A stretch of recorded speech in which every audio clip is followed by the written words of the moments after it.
Bonjour, ici Jacques Lefebvre. Amateur de voitures, bienvenue sur ma chaîne. Restez avec nous, on plonge immédiatement dans le sujet de cette Les vidéo. débutants et les professionnels de l'automobile s'intéressent à la question de savoir à quel régime, haut ou bas, il est préférable de rouler. Cette question d'actualité provoque le plus souvent une vive polémique entre automobilistes qui préfèrent exprimer leur point de vue. Cet article vous permettra de vous familiariser avec les principaux régimes du moteur et avec l'élimination des problèmes survenus lors de l'instabilité de la rotation. Nous vous proposons donc d'écouter attentivement les conseils des professionnels qui vous diront quels sont les régimes acceptables pour la conduite d'une voiture moderne. Le problème le plus courant des véhicules modernes est l'instabilité du régime de ralenti. Par conséquent, l'absence de ralenti peut entraîner de graves problèmes sur les routes. Il devient presque impossible de conduire une telle voiture. Afin d'éviter les accidents, le propriétaire de la voiture doit tenir compte de plusieurs règles importantes. Lorsque la voiture se déplace, la vitesse des roues et de l'arbre moteur est toujours déterminée.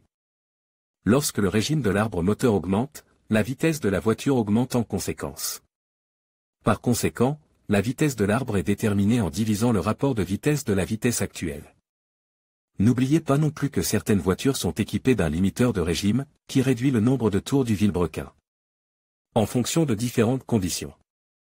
Lorsque le système de ralenti est démarré, le mode puissance se produit. Dans ce cas, il est nécessaire de prêter une grande attention à l'injecteur et au moteur du carburateur. Les carburateurs des versions antérieures ont un ralenti dépendant. Grâce à la conception la plus récente, les conducteurs ne devraient pas avoir de problèmes inutiles lorsqu'ils conduisent leur voiture. Mais comme le coût du pétrole augmente, les constructeurs automobiles mondiaux ont mis au point un ralenti économique autonome qui réduit la consommation de carburant. En principe, le régime ne doit pas dépasser 60 tours par minute. Selon les experts, après l'introduction du carburateur à ralenti autonome, l'entretien de ce dispositif est devenu nettement plus compliqué. En effet, le système d'alimentation a besoin de filtres d'entraînement, qui sont conçus pour purifier le carburant. Il convient de noter que l'absence de filtre a un effet positif sur la stabilité du fonctionnement du moteur. Par conséquent, le nombre de tours, sur l'asphalte, doit être maintenu entre 2000 et 3000. Auparavant, sur les carburateurs, le régime de ralenti était réglé à l'aide d'une vis spéciale, entrouverte avec l'accélérateur.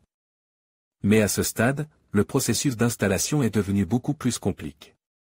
Un système sépare, avec ses propres canaux et gicleurs, est responsable du processus d'alimentation en air et de dosage du carburant. Après l'installation du système de fonctionnement à froid, la fiabilité est très réduite.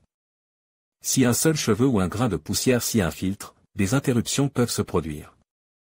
Les performances du moteur se détérioreront et de graves problèmes surviendront. Si vous ne faites pas attention à temps, vous risquez de bloquer complètement le moteur. Les carburateurs les plus récents, dotés d'une soupape électrique de marche à froid, se caractérisent par économie, la durabilité. Fiabilité, stabilité. L'instabilité du régime peut être causée par les régimes moteurs les plus optimaux qui fonctionnent de manière erratique peuvent avoir plusieurs causes à la fois. Un dysfonctionnement dans la mécanique de l'actionneur de l'amortisseur peut avoir un effet négatif sur les performances du régime moteur. Par conséquent, la fréquence qui déterminait la rotation est instable. Parfois, des dépôts apparaissent sur les parois internes du carburateur en quantités excessives. Cela peut donc entraîner un dysfonctionnement de l'appareil.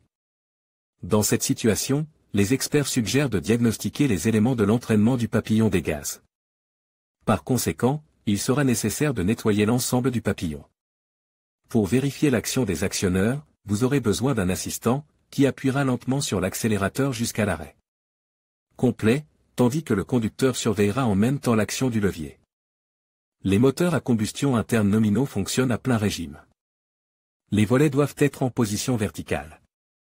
Lorsque la chambre mécanique secondaire est actionnée, le volet s'ouvre. Le support doit à son tour revenir à sa position initiale. Lorsque l'on appuie fermement sur l'accélérateur, on vérifie l'action de la course complète du levier.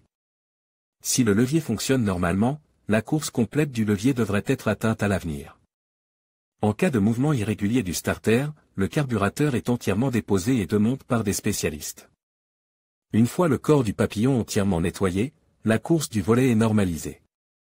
Si le volet de la chambre secondaire est coince, il est nécessaire d'utiliser un aérosol spécial, libéré pour le nettoyage de ce dispositif. Ce produit est principalement utilisé pour le nettoyage complet du papillon des gaz.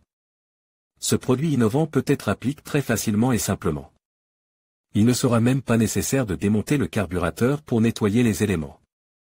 Pour commencer, il suffit d'enlever le filtre à air et de pulvériser le produit en petite quantité. Lors de l'exécution de la procédure, il est nécessaire d'ajouter de l'essence en même temps. Lors de la remise à 0 des tours, le moteur va s'étouffer. Ensuite, le régime augmente. Les procédures doivent être effectuées au moins 3 ou 2 fois. Après tout, vous serez sûr que l'accélérateur est complètement rince. Certains experts conseillent de rincer complètement le carburateur pour remettre l'appareil en état de marche. Moteur à injecteur à régime flottant. Il convient de noter que l'unité d'accélération est souvent contaminée. Il en résulte un fonctionnement instable du ralenti à l'avenir.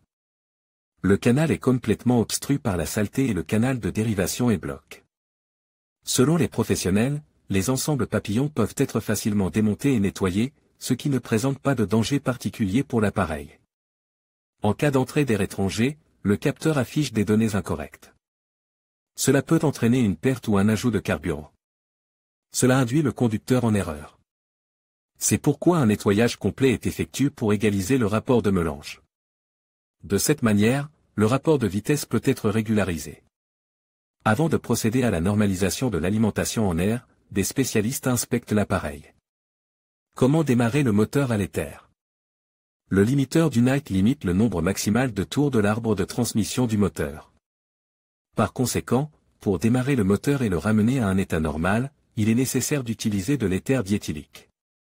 La volatilité élevée du concentré et la température d'allumage sont excellentes et facilitent le démarrage du moteur. Si vous ne savez pas comment utiliser une substance insidieuse, il est préférable de confier l'affaire à des professionnels afin d'éviter de graves conséquences. Le taux de combustion de l'éther est assez élevé. Par conséquent, si le rapport est mal utilisé, un effet explosif peut se produire. Afin d'éviter de telles conséquences, les spécialistes utilisent des composants supplémentaires qui interagissent parfaitement avec l'éther. Si l'opération est réalisée en hiver, il convient de réfléchir au fonctionnement du moteur. De nombreux experts recommandent d'utiliser un moteur à essence, un moteur de qualité. Afin de ne pas surcharger votre budget avec des coûts inutiles, il est souhaitable de bien réfléchir à tous les details et de choisir. Ensuite, la voiture appropriée. L'article recommande vous permettra de vous déplacer sans trop dépenser.